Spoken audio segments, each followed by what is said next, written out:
Got one. Huge one. Get the net. Get the net.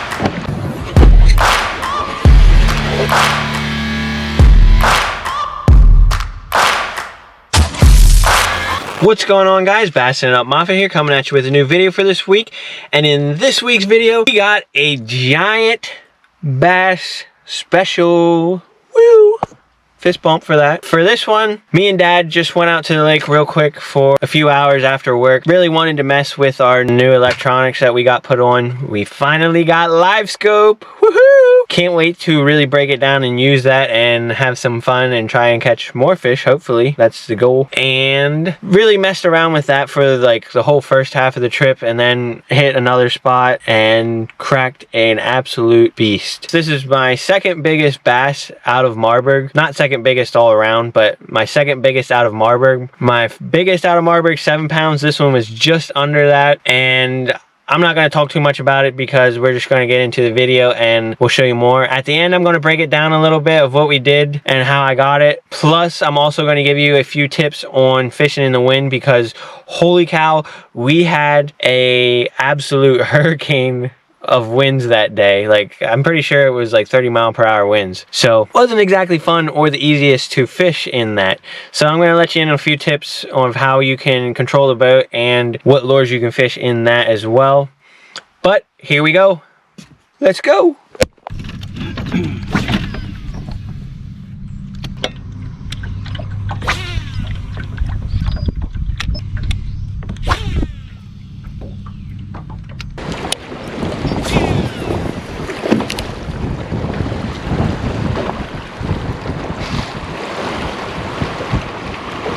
Go that way.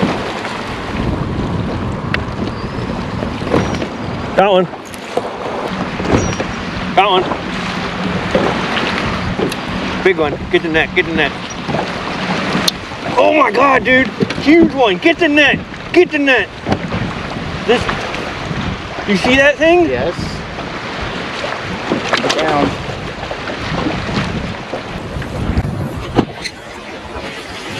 Oh, yes. Oh, yes. Oh my God. There's a 7.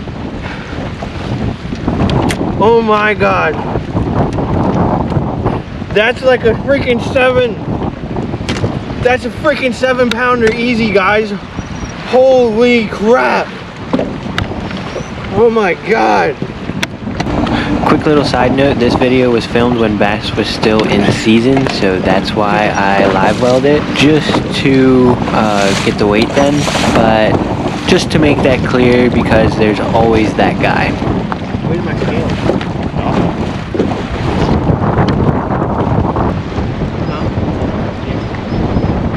You might have got taken out. I don't know where it would be. Now, it was. But I didn't see it. There's that one.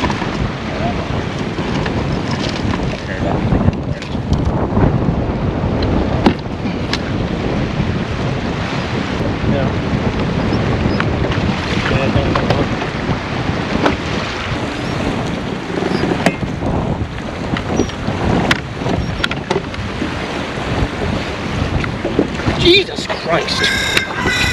I didn't. You ought to say something before I thought you do that. knew I was down here and heard me move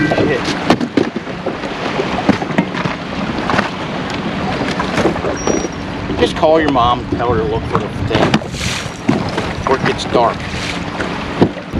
Hey, can you do me a big favor? My Guggen scale, like fish scale, should be in my truck, either on the seat or in the pocket behind the seat or on the floor. Can you grab that and bring it out to the lake? I just caught a giant.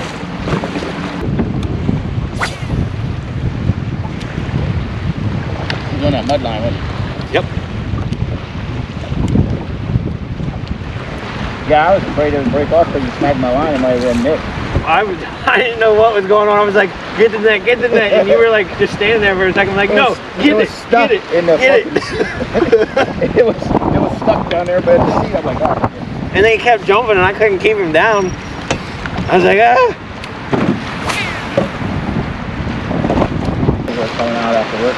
Yeah, I didn't even want to come out. I didn't really either, but I was thinking to myself, like the whole way here, I was like, suck. do I really want him to go fish, or do I want to go home and relax?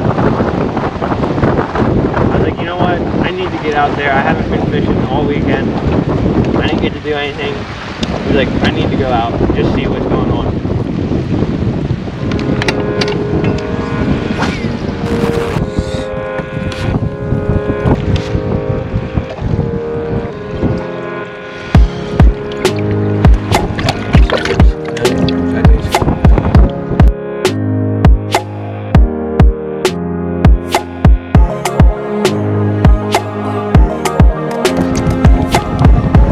Look at that beast, guys. Look at that freaking beast. This absolute pig, guys. This Slippery. This thing is an absolute beast. Let's get a weight on her quick.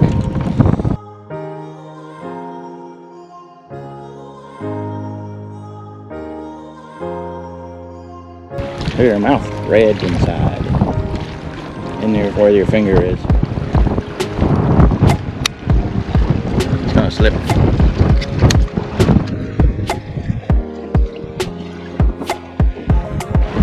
There's no way. 626. It's definitely bigger than that. No, it's probably not.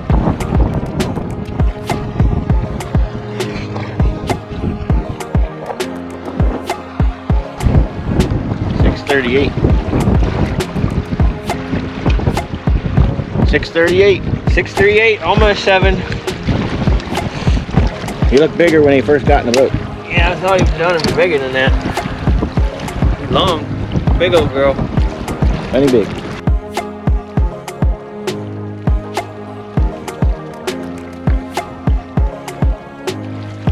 Let this nice girl go. What an absolute freaking tank.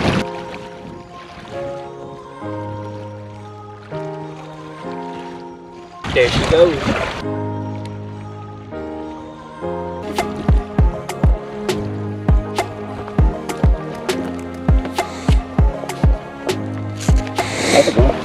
Heck yeah, that made the night worth it.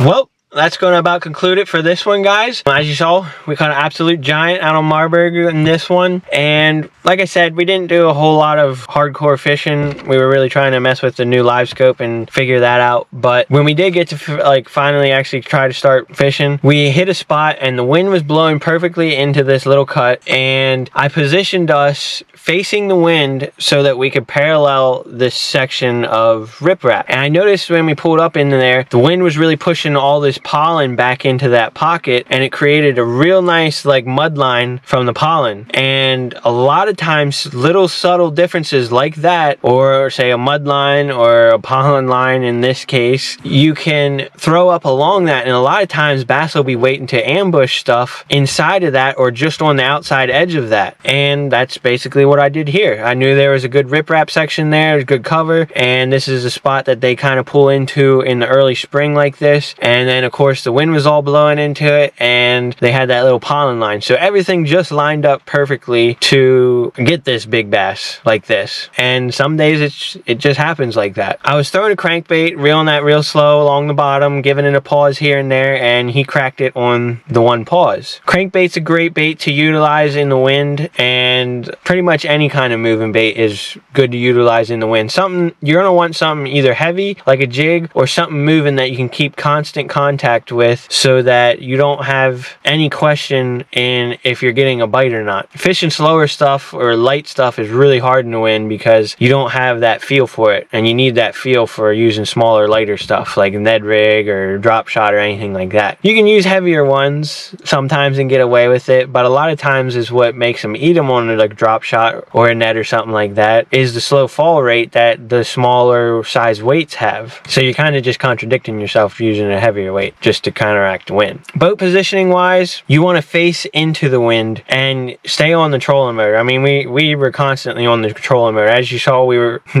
falling all over the place here or there, and it was very interesting. It's never easy fishing in the wind. I don't care how many days you've been doing it. It's not fun. Unless you got a big old fiberglass boat, they don't take on the wind as hard as some of these smaller little John boat style bass boats do. They really get rocked around a lot because they're a lot lighter. But we positioned into the wind and kept ourselves kind of parallel so that we could both fish that one section. And anywhere you go, anywhere around the lake, no matter which way the wind's blowing, that's kind of how you want to position yourself. You want to position facing the wind and bringing your lure with the wind. That's also more natural to the fish too, because most of the time bait fish, it's going to sound weird because they're in the water, but bait fish and fish don't typically swim against the wind because that water is also kind of getting pushed by the wind as well. So they're typically swimming with the water, and that's going to also bring your bait in a lot more natural to the fish to help increase your chances of getting a bite a little easier. But other than that, that's really all we do when we fish in the wind. It's all about boat positioning and having your boat